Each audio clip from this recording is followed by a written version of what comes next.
The event was called Austerity, Past or Future, sponsored by the Heritage Foundation. A standing room only crowd gathered to hear Congressman Tom Price of Georgia detail America's economic downturn. Curiously, during the rollout of his budget proposal earlier this year, President Obama defiantly claimed that the age of austerity is over. Austerity.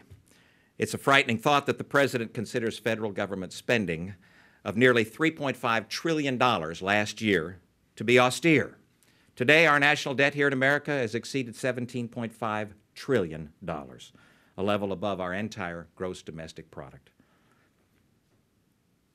But a more complete view of our country's fiscal situation offers an even bleaker outlook.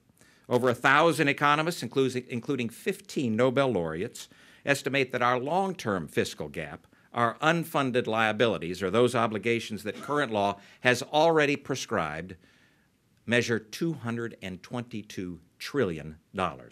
Despite the bleak outlook, Price outlined some ideas aimed at reversing America's fiscal crisis.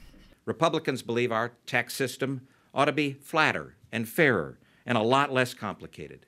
We need to lower the rates and broaden the base and end cronyism of special loopholes. And unlike our Democratic friends, we certainly don't want to take more from hardworking American families simply so Washington can spend more. That's because we believe economic growth happens when the American people keep more of their hard-earned money to save and spend and invest as they see fit. All of the inertia in Washington is to spend more money, regardless of whether or not Congress acts. And the inverse ought to be true. As just one correction, if Congress doesn't do its job, if it doesn't complete its appropriations bills, then spending should automatically decrease, not increase, as is the current case. It's absolutely imperative that we pass and adhere to a balanced budget.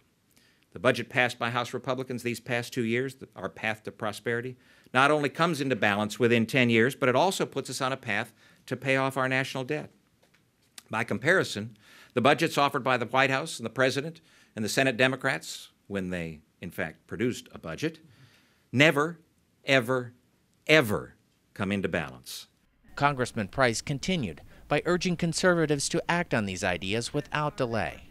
Some have suggested that incremental changes fail to recognize the apparent severity of the challenges that we face. On the contrary, conservative incrementalism seeks to address the current crises and to prevent future ones in a principled, logical, and strategic way. Conservatives must stand ready to fortify our ideas, demonstrate political courage, and do the hard work necessary to rally and persuade our fellow Americans that ours is the best way to correct the course of this country and to foster the prosperity that they seek. For more on this story, visit dailysignal.com.